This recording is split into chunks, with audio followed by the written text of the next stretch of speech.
Hi, everyone. Thanks for tuning in to the second episode of the Mustangs Report. Today, we're talking about and celebrating Women in Sport Day. I'm your guest host, Joan Shiao Chen. I'm a fifth year swimmer here at Western and the president of the Mustangs Athletic Student Council. We'll be joined by some of our student athletes and alumni today, including some who attended the Olympics or are playing professionally. But first, we will be joined by three of our women head coaches, as well as our director of sport and recreation. And today we're joined by a couple of our head coaches. We have Melissa Bartlett, who's the head coach of our women's volleyball team, Candace Moxley, our head coach of the women's hockey team, Vicki Crowley, the head coach of the track and field team, as well as Christine Stapleton, who's our director of sports and recreation at Western. So, hi, everyone. Morning. Hello. Hi, Joan. All right, so today we're here to talk about and celebrate the National Girls and Women's in Sports Day. So it's all about recognizing and breaking the gender stereotypes built around the sports industry. So we can start with discussing what you think some of the biggest barriers in driving the visibility of women's sports are. And did you face any challenges either in your sport career or when you transitioned from your athletic to coaching or leadership careers? Sure, Joan. I guess I'll start, probably because I've been coaching the longest. This is my 28th season at Western, and I've been coaching for over 30 years. But I would say throughout my career, the life-work balance when the time that my children were young, so Candace, you're just going to get a taste of that very soon, was probably the most difficult time for me as a coach and the biggest barrier I think that women today do face. Being away from coaching, the parenting roles, are different for men and women or your spouse. And you really do need a supportive partner in order to allow the other partner to be able to coach, because coaching takes you away. It takes you away from, in some cases, your dinner time, driving your kids around to different sports, doing their weekend activities as well. But I'll leave it at that for now, and then maybe we can talk a little bit about some of the strategies that can help young coaches early in their career when they're just raising a family. Yeah, for sure. I know actually, Melissa, when you were having your child, you were actually taken away from one of the games of your team. So was this kind of like an additional, I guess, pressure that you found being a woman made your career more challenging? I would say in ways, yes, but in other ways, I think it's been totally wonderful to have my kids in and around the gym and the sporting environment. I would say for any young mom who's coaching, you have to have an outstanding support system because again, it's just a little bit of a different typical schedule. 9 to 5 daycare doesn't really cut it for me, so I'm lucky to have family nearby. And I think just the ability and like the support of our administration to say, bring your kids to practice, bring your kids to the gym, they can come into the office. That has been really instrumental. And I know my kids absolutely love it. My son's so social, and I really credit that, and outgoing, and I credit that to all the time he spent on campus when he was young and seeing different teams and being in the stands at games. So there's definitely challenges, but I think there's also a lot of rewards in having young kids be around sport too. Yeah, I would definitely agree with that, Melissa. Because I've been coaching for so long and things have evolved in that perspective with where you can bring your kids to events and to practices, whereas that hasn't always been the case. Early in my coaching career, when I first started at Western, I was coaching a very high level athlete outside of Western, and she moved from Toronto to work with me in London, and it was her and I was coaching her one-on-one, and at the time, like I had an 8-month-old when I started at Western, and the athlete didn't want me to have my child at practices with her, and that was really difficult. And she since has had 2 kids of her own and has apologized immensely for that happening. But there was also a time when I remember the head coach who I was covering for, who was on maternity leave, came down, not at Western, but came to her university practice for a runoff. And they called security on her because she brought her child into the facility. So, I'd like to think that we've come a long way since then. So I'm glad to hear that, Melissa. Yeah. I mean, my experience, I'm not there just yet, but I had a high school coach who was very instrumental in my athletic career, and she always brought her kids around. And it's funny, still we're in touch to this day, but I'm also in touch with her kids still to this day, and seeing how they're doing and how they're progressing in their lives. But I mean, as an athlete and being in that environment, it's kind of cool to see kind of where everybody goes and what direction they go after the fact. But with what Melissa said too, just being around the team, we had a lot of fun. It just kept you on your toes, so you didn't like run into any little person when you're out there. But it was definitely a lot of fun. Joan, I wonder if I could pivot the conversation a little bit to talk about barriers as it relates to visibility and investment in women's sport. I think of the success of Christine Sinclair and our women's soccer team last summer, and you couldn't buy a jersey. So we were able to through the portal of the Olympics really get exposure and that connection to that team. But the sustainability is not there in a sense that you go to a local sports store and you can't pick up a jersey, or the women's hockey team. The Tim Hortons recently put a hockey card program together and for Team Canada, and only had 5 of the cards with a women's hockey player.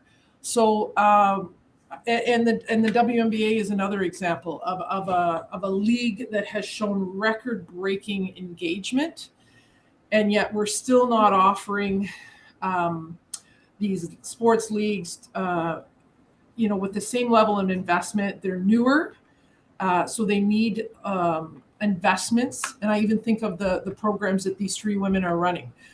They're just not in the game as long and have that depth of alumni engagement and philanthropic engagement. So I think that continues to be a barrier in my role that I can see is that investment and that visibility of women's sports, either on TV or in the marketplace. Yeah, just recently in the NHL, there was a recent hire, Emily Castonguay. Her and I are both alumni of the same university. She was just hired as an assistant GM for Vancouver Canucks. So there's glass ceilings that are being broken on the men's side, but still we're not there yet. It's just I was listening to one of her interviews, and she said if you do the work, you have the knowledge, there's a place for you there. But it's a matter of then attaining those places, giving the opportunities, and having someone believe in you and offering you that position, knowing that you're going to do well with it and you're going to be successful. So there's still, even on the men's side, with women breaking those barriers, but on the women's side, a lot of what Christine said with those limitations, like we have 2 kind of women's pro hockey leagues, but they butt heads. They're not going in the same direction where we all want the sport to grow. And there is a market there for it, but it's that investment piece that's missing. So we'd love to see our players go on and play at the highest level possible, but what is that right now?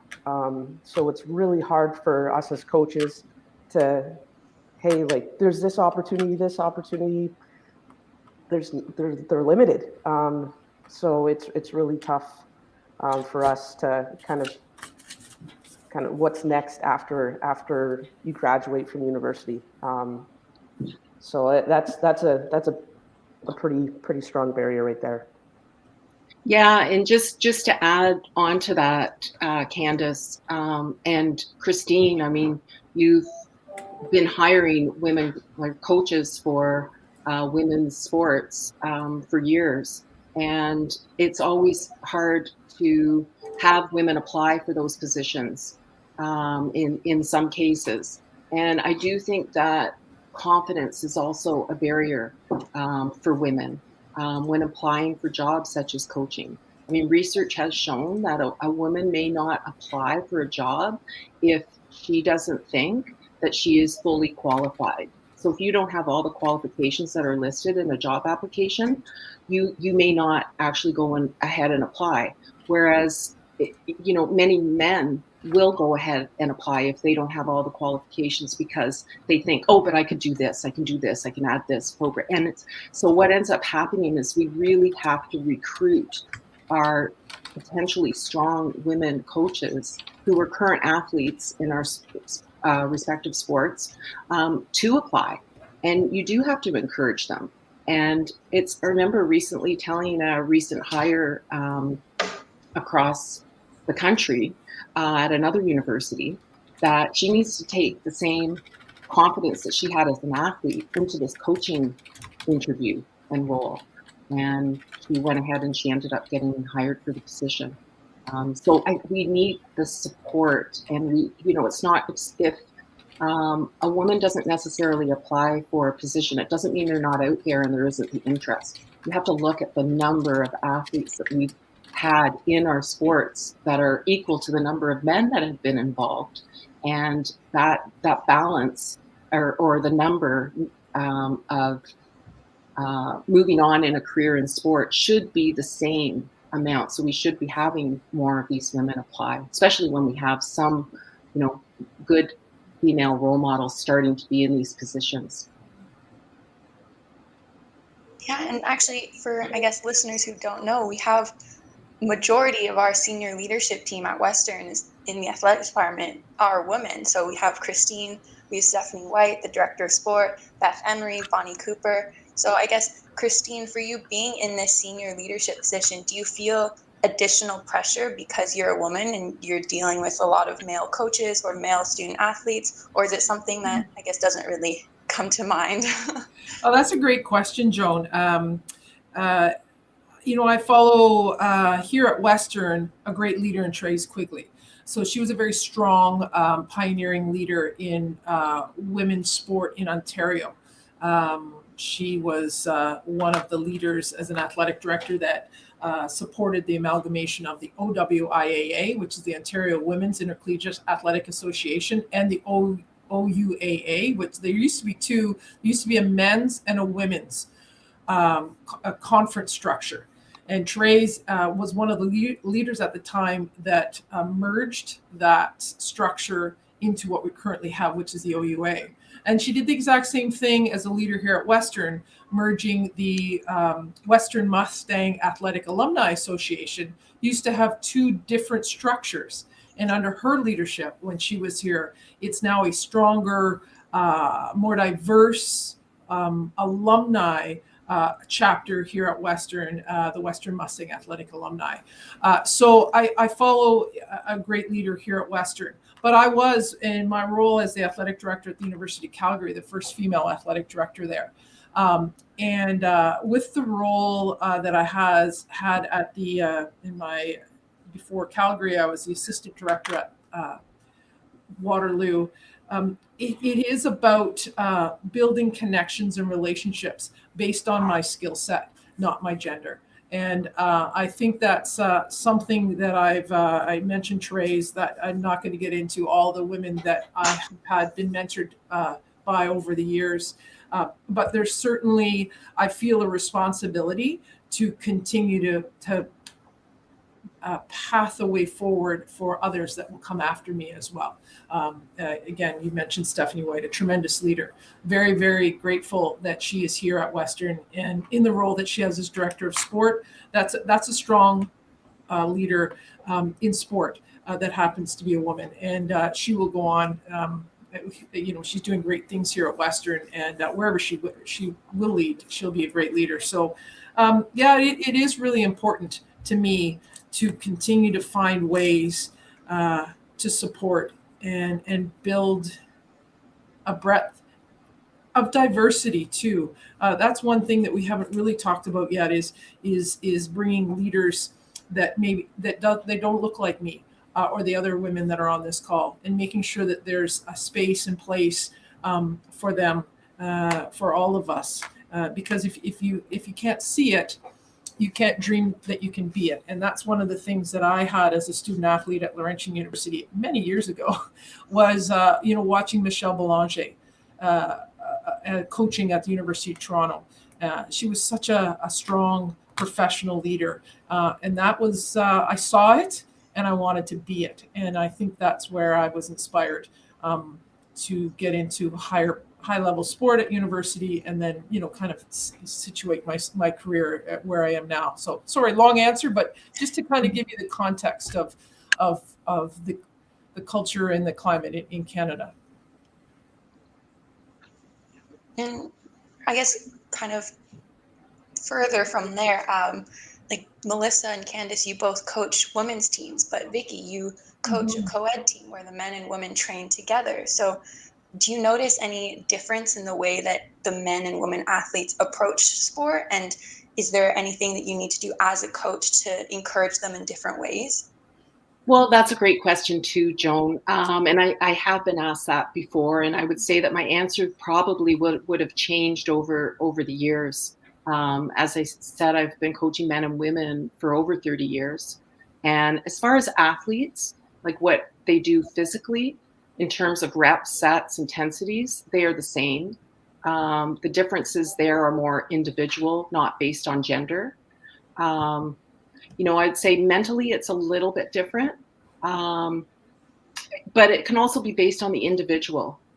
But I would say that trends over my career, I have noticed that men tend not to open up as much, and they may think that a problem will just go away, whereas most women will tell me something that I might not be asking them for, or they may tell me that something is off, or they had a bad day today, or they have their period, or they're just they're not feeling. So but I have noticed, I would say more in the last 5 years, which is great, and maybe it's because there's been a greater emphasis on mental health, that more men have been opening up. But sometimes so that's I don't coach them any differently, but what I do is I make sure that I try to communicate with all the men and women when they show up to practice, to ask them, because sometimes not only men, but some certain individuals won't necessarily tell me something unless I do ask them. So there you go. So I guess, Vicky, you touched on this encouraging communication, and some others you mentioned more activity that we need to encourage women to apply for coaching roles. Are there any other things that you think we can do either at the university level or even earlier to ensure more female athletes are getting involved in sport and that they stay in sport? I think, Joan, I don't know if you attended last year our Stay in the Game conference, where we were trying to recruit. I remember, being on a coaching panel, talking about women in coaching and potential issues that we might have, and some advice that we are giving current coaches, and why there aren't as many women coaches. And I thought at that one of the panels I was on, I thought, talking to the wrong organization right here. Like they've all bought into coaching. They are women that are coaching right now. We need to recruit more. And I mean, as it's been mentioned on this call, having the role models in positions does help. But we have to actively recruit our current student athletes, for example, or athletes in the sport, to let them know that there are positions available for them to contribute in the sport at a volunteer or a paid position in women in sport leadership positions that aren't, or in sport leadership positions that aren't always highly represented by women, such as coaching and officials and how can they stay involved in the sport? And we've done a really good job at Western, particularly in the women in leadership role, as Christine had mentioned, and talked about the incredible women leaders that we've had. And Candace had a female coach as a mentor as well, and so did I. And that is really important to be able to, as Christine said, if you don't see it, you can't be it. But a few of the things over my coaching career that I've made it, we have to make our lives a little bit easier to manage coaching. And men can do this too. I mean, we literally moved 1 kilometer away from the university. So when my kids were young, I could maybe leave the university, go to one of their school events, go and watch half of a game before I went to my own practice. Get home as soon as dinner was, or as soon as practice was done, so I could be there before they went to bed. Things like that. We have to put those types of initiatives in place. And also at like a national team event or a training camp, allow children to attend with their parents, not only women.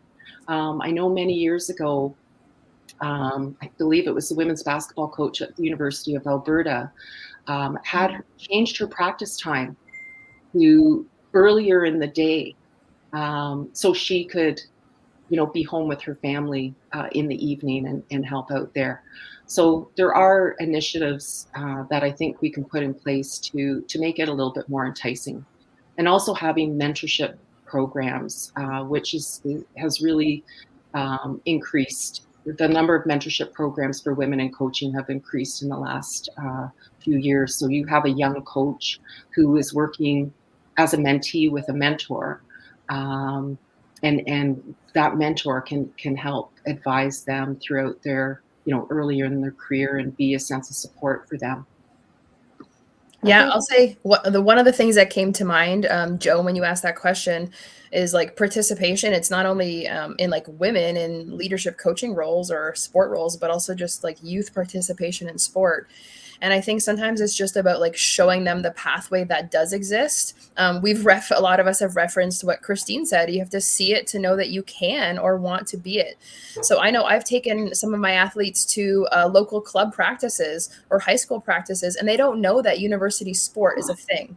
If they don't grow up in a family where that is a part of, something they've been exposed to. So I think teaching that. And then I would even say one of the cool things I've seen at my level is telling my athletes about the opportunities that do exist beyond university sport. I have 3 recently graduated players who are currently playing professionally in Europe in various volleyball leagues. And 2 of them came into university not knowing that was an option, right? So really, again, show them the opportunities that exist that they can aspire to. But I think showing them those pathways is really important, because women's sport opportunities aren't always visible in mainstream media. So really reaching out and connecting and showing those opportunities, I think, is really key. With a lot of the programs that I've been involved with, we've always tried to make a strong relationship with the local organizations in the area. So we'll go out, we'll send our players. I won't go. It will just be our players that will attend practices and help run drills and get on the ice with younger girls that all love the sport. But putting them and the coaches do let them run drills as well, which is a great experience and opportunity for them to kind of get on that stage and what it would feel like, and if they enjoy it or if they don't. But our players love doing that, and it's just once a week, but it's something that they all look forward to and look forward to participating in. And just with our Sport Western camps as well. So with those camp opportunities, our players will be the coaches on the ice. And again, we'll meet and we'll talk about practice, we'll talk about the age group, the levels, and it's an opportunity for me to mentor them and how to develop some coaching strategies. And it all hopefully leads into something that once they graduate, they want to give back to the game, or maybe they'll have a family of their own down the line, and they'll want to coach their team, their kids' teams, boy or girl, doesn't matter. But that's definitely something that we get them out there early, plant that seed, and hopefully it grows into something down the line. Thank you. Well, we're almost up to our time, but is there any final advice, sorry, that you would want to give either a woman considering a career in sport or she's just starting her career? Maybe, Joan, I'll jump off first. I think that mentorship, networking, starting with where folks are right now, whether they're listening from a high school, a club, in a university program, building their network, because that's where a lot of progress can be made. And I also think consideration of non-traditional roles in sport, something that maybe we haven't even seen or thought about yet with the evolution of esports, digital media, online. There's just so many things that we can do in sport, that and entrepreneurial approaches to sport, thinking about different ways to stay in the game, that's not just playing those traditional roles that we're accustomed to seeing.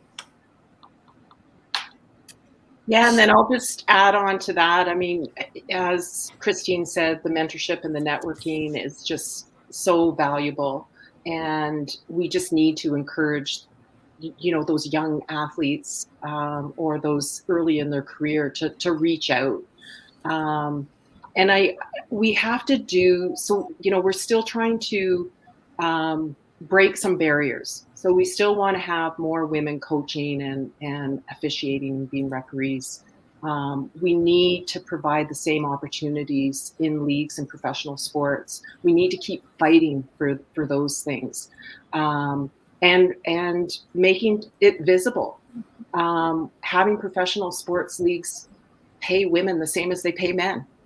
Like, that is a no-brainer. Like, we have to strive for that. We think it's impossible, but we have to keep fighting for our women athletes. And then women being portrayed equally in the media. We have to continue to fight that battle. So there are a number of organizations that are trying to do this, and we have to keep doing this.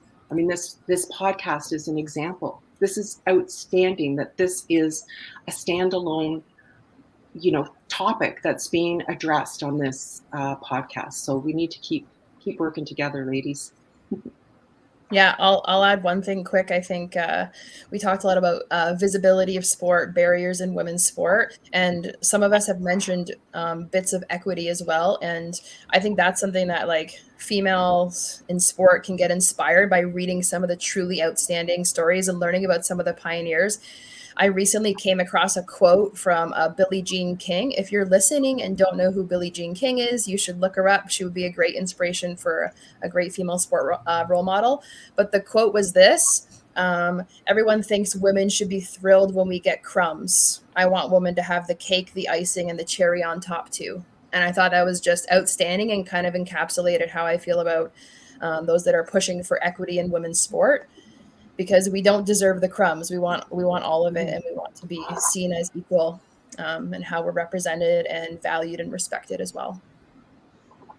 Thank you. I think that's a great way to end this segment. So thank you all for joining me this morning, and hope you have a great day. So for this segment, I'm joined by two of our current student athletes. We have Lauren Pastor from the volleyball team and Samantha Roberts from the swim team, as well as two of our recent alumni, Kelsey Veltman from volleyball and Joy Spear Chief Morris from track and field. So hi, everyone. Thanks for having us. All right, so let's start by recognizing that today we're celebrating Women in Sport Day. What does this mean to you guys? Like, does it remind you some of the challenges that you face as a woman in sport? And overall, do you think things have improved over the years, or is it something that you continuously have to think about and struggle with? I guess when I think of like Women in Sport Day, I think about like all of the women who I've met along my sport journey that have like impacted me or have been part of my career in some way. And I think about how grateful I am for them. Like my coach in the last 5, 6 years was Vicky Crawley, who's the head coach for women and men's track and field for Western, and just the role that she played in my career, but also in so many of the athletes who were on our team and post-collegiate athletes, that we would not have been able to accomplish or be the people that we are without her.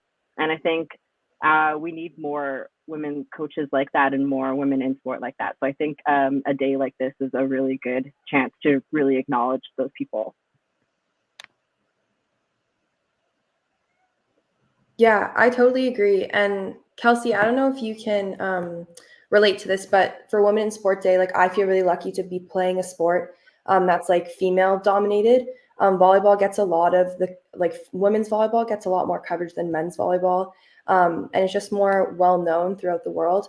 And so for me, I recognize how lucky that is, because there's a lot of other athletes in my Western community and also globally who don't get a lot of recognition for the sport they play because it is significantly more male dominated. So for Women's Sport Day, like I just always remember that I'm really thankful to be playing a female dominated sport and that I have a better chance of being recognized for my accomplishments and my team.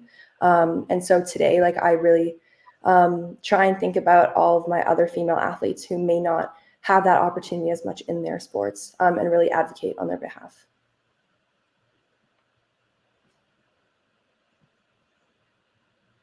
Yeah, I totally agree. Volleyball is one of those sports that has pretty decent and equal pay. Beach volleyball, for example, has equal pay men and women's, which is pretty rare amongst male sports. And I think at Western too, especially we had our female coach, Melissa Bartlett, and I feel like that's also pretty rare having a female coach. Even in a female-dominated sport, there's a lot of male coaches. So it's pretty unique that we were able to learn under her and just have like a strong female role lead us and show us that we can empower ourselves in sports. Yeah, we actually spoke to Melissa this morning as well as Vicky in our first segment with some coaches. So I guess for Sam, like you and I, we have a male head coach, which we are the only ones in this call. Do you think there's anything that you would want kind of male coaches or our male athletes to have in mind to help women become more visible in the world of sports? I would say just to I guess uplift us more and put us out there more, because assuming I find a lot of coaches focus on the males. In Antigua, I find as well, I have my head coach is a male, and I find even though I'll be doing as well as the top guy in the island, I'm from Antigua, but if I'm doing as well as top guys in Antigua, I find they don't put a lot of focus on me, even though I'm doing as well. And even though we have the manager of the team, the person who started the club is a female, I find she's even also overshadowed, she's also in the backgrounds, and I find that's also a lot, something that we have to work on as well, in swimming, that the guys should try and put us out there more, I guess, or showcase our accomplishments as well. Kelsey, right now you're playing overseas professionally. When did you kind of know that this was the direction that you wanted to go after graduating? And how did you, I guess, what steps did you take to achieve this goal? So I think it was something I knew I wanted to do early in my Western career. I think I've had conversations with my coach about it in my second year already. So it was a goal of mine in university, and I kind of shaped my training around that almost. I would do extra stuff just because I'm I want to go to the next level. I know I can't just continue what I'm doing. But from there, I had some great conversations with Melissa Bartlett. She introduced me to Olympian Sarah Pavin, and I had some good conversations with her because she used to play indoor professionally. So it was great to get some advice from her. And then from there, I had some great resources doing stuff with our national team, and I was introduced to an agent who eventually helped me pick a team and find teams and go from there. And I've had the same agent for 3 years now, which has helped me along with my career. So my goal is to just kind of do this as long as I can and then go from there, I guess. And I know, like, Lauren and I have had conversations about how she's been inspired by players like you, Kelsey, and like Melissa is a name that Lauren often brings up, I guess. So for Lauren, like having these role models that are just a little bit older than you, and you see the path that they've taken, what impact does it have on you as like a younger player? It shows me that like it's reassuring when I see Western athletes doing these things because it makes it seem more realistic for me. Like I'm like, people on this team before me like have been able to achieve this. They've spoken to Melissa and they've had the resources. And like Kelsey, like I've been exposed to some of the national team programs like at the lower levels. And so I feel very supportive that if I do choose to pursue a career in volleyball, like after university, that I will have the resources and I'll have the people to help me find the best fit for me. And I'm also just happy to be at a university where also all these girls like put a lot of effort into their academic success as well. So that even after they stop playing, like even though Kelsey wants to do this for as long as she can, right? Like there's still options for careers after competition. And so these are things that I really look up to in current older players and former players on the team as well. Yeah, a big theme, I guess, this morning in our conversation with the coaches was that being able to see women in coaching or leadership positions really inspires you to want to get there yourself. So, are there many female role models or coaches that you guys can think of that have inspired you over the years? Definitely Paulina. Paulina is like definitely a role model to me. Paulina Bond. Bond. Yeah, Paulina Bond. I guess, well, she coaches a sprint group mostly, but when she can. But yeah, definitely my role model. Melissa has definitely been a role model to me. I think what I really appreciate about her is how much she pushes to advocate for women in sport. Like as a female coach and as a former athlete, she understands the push and the importance of advocacy for women. So playing for her makes me feel very supported because I know that she has our backs. And like, for example, she is always looking for opportunities for my team to like get involved in initiatives like these. And so she's an amazing person to reach out to further my own advocacy, and just to know that she's always advocating for our team makes me feel very supported as one of her athletes.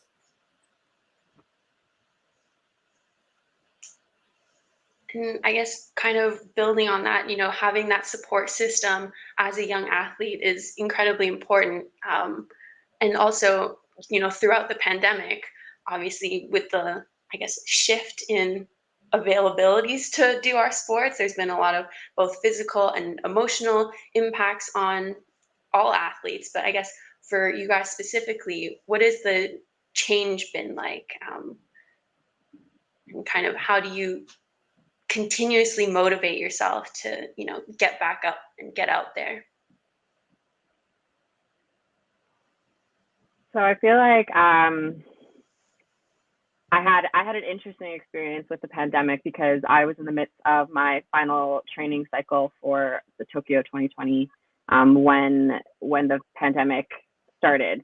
So I was supposed to be going to California for our yearly training camp, and then 2 weeks before we're supposed to leave, the world shut down. A week after that, they postponed the Olympics, so everything got pushed, and it was really hard. We lost access to all of our training facilities. All of our meets were canceled. Everything that we need to qualify was canceled, and so we were just training on back roads around the city. We were on high school tracks that weren't even full size. It was like about 150 meters. So an average size track, a standard size track is 400 meters outdoors and 200 meters indoors.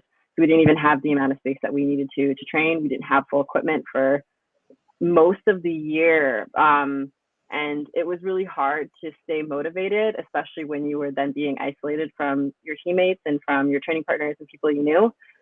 So it was a really kind of test of like how much you wanted it and how much you wanted something and making it through. And then we got into the fall and we still didn't have facilities. So we ended up training on an abandoned ice rink with a bit of track laid down. So it really just kind of became a game of adaptability. You learn to become very adaptable, and you learn to just know that things can change at the drop of a hat. And you have to kind of learn resiliency in some ways. And that doesn't mean it wasn't hard. There were several days where I wanted to quit and just not show up again the next day. And days where I just thought, how would my life be if I just never, came back the next day? And a lot of it came down to really kind of having to really reflect and think about, why I was doing what I was doing and who I was doing it for. Like you have to do it for yourself, but I had so many amazing people in my corner. Like I had Vicky, I had my other coaches, like Derek, and then I had a really amazing strength coach in my last year, a female strength coach. And I just knew that I needed to see things through, and that they were also doing everything in their power because they were dealing with the same sort of shutdowns and same restrictions that we were. So they were doing everything they could to help us succeed. And so it really became a team effort, and especially because people don't really consider track and field a team effort because it's an individual sport. I'm not sure if you feel the same thing with swimming, but it really did become, you feel like you're part of a team and you have a whole team of people who are around you. So it really was, I guess, a test of resiliency and knowing that, in the end, I made it to Olympic trials. I did not make it to the Olympics, but I learned how to be resilient through all of that. So it was a huge lesson, and it's a huge thing to go through.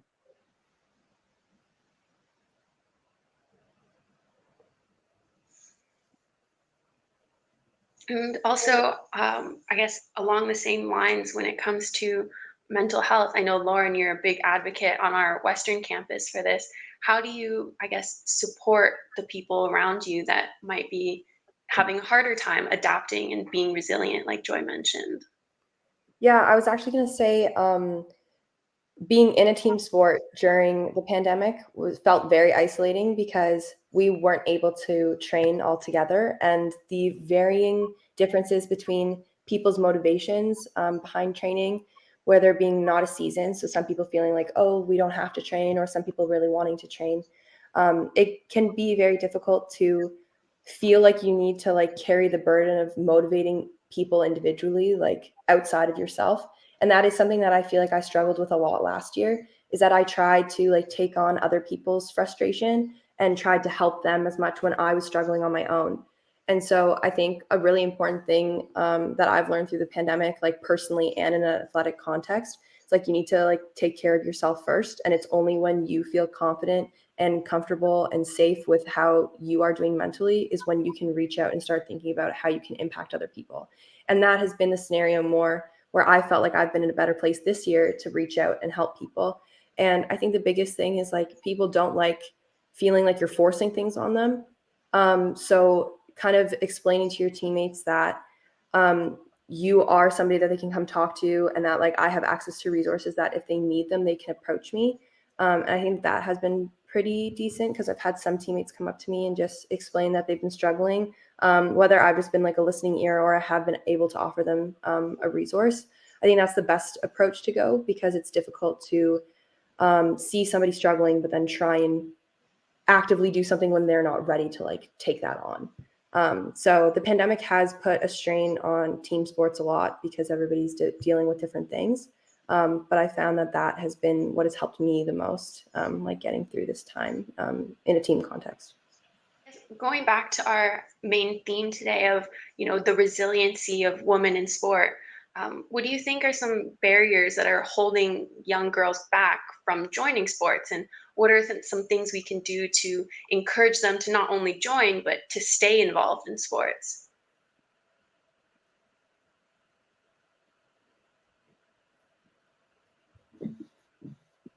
I would say, Sorry, you go, Sam. I was thinking about this, but mostly coming from like, I guess, a race perspective, like Black women in sports, well, in more of like swimming, because swimming is very much a predominantly white sport, I guess you would say. So like in the Caribbean, a lot of, I guess Antigua, a lot of girls will, it's predominantly Black, but like a lot of girls would drop out of swimming because they're not, I guess, not represented much in the sport. So even like how, like for me, like part of the reason why I also want to stay in there and still do well is so that a lot of girls coming up would see that they can stay in the sport and they can achieve, like, do well and make their mark as well as everybody else. So I would say like having like a role model or that person you can look up to that's kind of like you to have like around or see that they're doing it as well is a really good thing. Like, yeah. Yeah, I agree with you, Sam. That was like a big thing for me as well, throughout sport was this idea of like representation and never seeing anyone who looked like me in sport or even growing up on all the sports I played. I grew up in a very predominantly white community, so I was always the only person of color, or often the only person of color on any of the sports teams I played on. So I've always been a really big pusher for representation as well, and I think when especially women of color, when girls who may identify as Black, Indigenous, as a person of color, when they can see someone like you, achieving your goals or setting out to achieve your goals and reaching high levels of sport, it shows them that they can do it too. Like I grew up with an older brother who was very athletic, and I've just kind of always known like men in sports, so I've just always kind of chased after that. But it was really kind of coming into sport and seeing how many strong women there are that are amazing role models that kind of showed me that there is a place for us in this sport as well.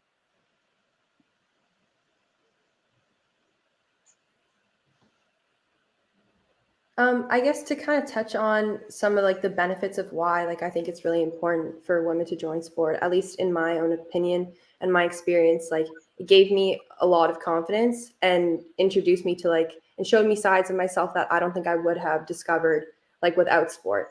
I think that I really came into my own once I started feeling more confident.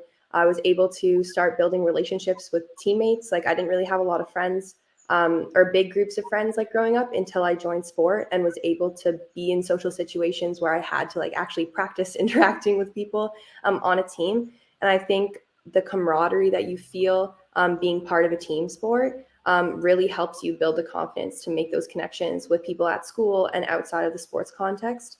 And another thing for me that was really important was like the confidence in my leadership. Like, since joining sports in high school, I was really able to like start taking charge of group projects or like speaking up when like everybody else was nervous to. And so for me, like, I've seen the benefit that it's done for me and bringing myself out of my shell, which I don't think would have happened without sport. So for me, that's why like I encourage people to join sport and to stay in sport. And I think if we just really like focused on the confidence that you can gain from being in sport for women, I would hope that more young girls would choose to stay to see the long-term benefit of being part of a team and being competitive. Yeah, I personally like to jump at any opportunity of like coaching young girls or talking to a group of young girls, because I remember when I was younger going to my first like university volleyball game or international volleyball game, and just like I didn't even realize that that was achievable at that age.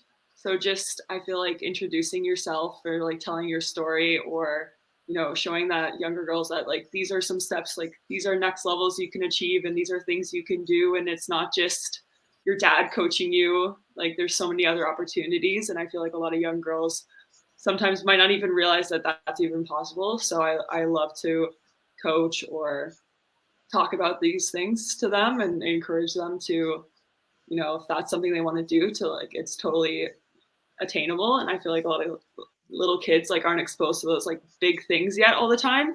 So just like that, and posting on social media, especially if you have a younger following, just trying to like show them that, the NCAA games that are going on, stuff like that, and just trying to keep your posts like appropriate for and like educate and stuff like that, I think is also hugely important.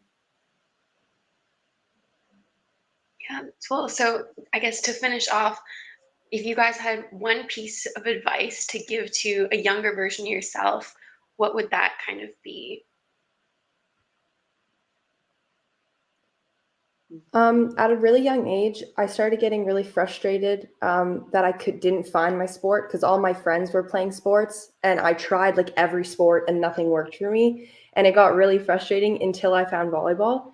So I guess my piece of advice to my younger self would be just be patient and what you love will come to you.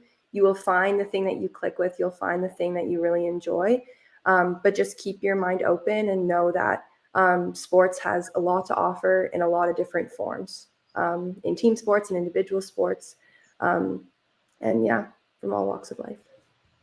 Great. Well, thank you all so much for joining me today. I think Lauren's piece of advice is a great note to end this segment on. So hope you all have a great day and happy Women in Sport Day.